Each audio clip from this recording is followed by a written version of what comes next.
Anthony. Anthony is proof that you can have loss in your life and not seek revenge, but seek redemption, right?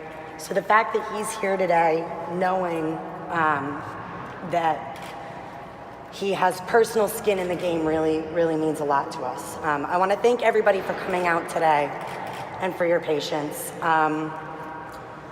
There's a reason that doctors do CPR for 15 to 20 minutes, right? And it's so that they can tell the families that they did everything that they could.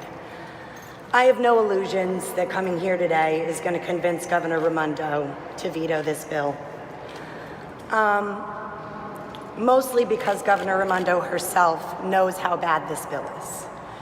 She said as much when she said we would revisit it in a couple of years. There is no public signing. She's signing it behind closed doors because she's well aware that this is a travesty.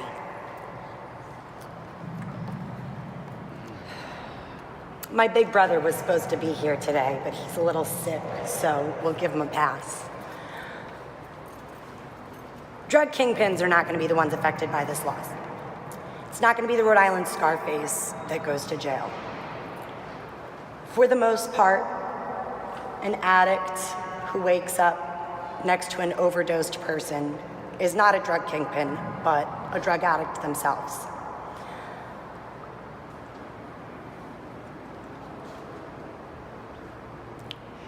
Earlier this week, I was at a press conference with Governor Raimondo. While she lamented the children being taken away from their parents at the border, she saw no irony in the fact that she would be signing a law to take other people's children away today. Drug addicts are people too.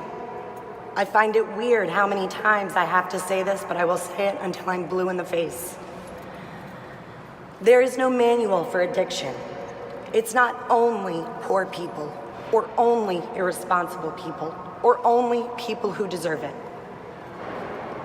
My brother has dealt with addiction for a very long time, and my mother used to say, there's no handbook on how to raise a son with mental illness. And she's right. There's no step-by-step manual. I understand that Kristen's mom is angry. I understand that she's hurt. But revenge is not the way to do this. The war on drugs has already ripped so many children away from their parents. It traumatizes generations. And Governor Raimondo knows this.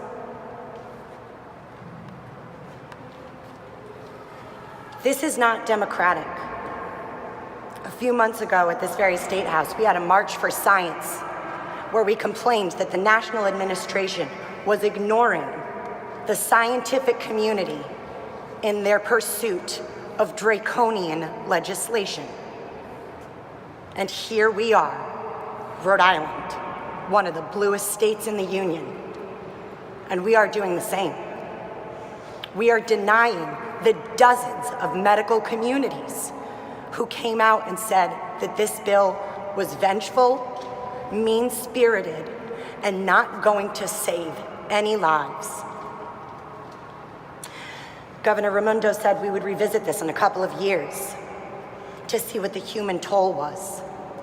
And I'm just curious what tally mark I should be waiting for. Is it 10 dead neighbors? Is it 20? Is it 50?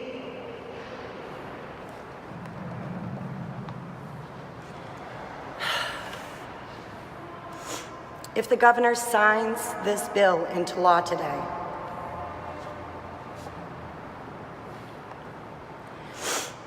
she should go ahead and change her affiliation, because there is nothing democratic about this. And she should be ashamed. We are begging you, Governor, to use science, to use logic, to use history to inform your decisions. Anthony is right. Communities like mine, District 3 in Providence, have experienced opioid epidemics and drug epidemics for years. And now that it's creeping into Cranston, we have to put in a law. We hear you loud and clear, that you're saying that our lives, if we live under a certain dollar amount, don't matter to you. We are begging you to veto this law. Real lives are more important than re-election.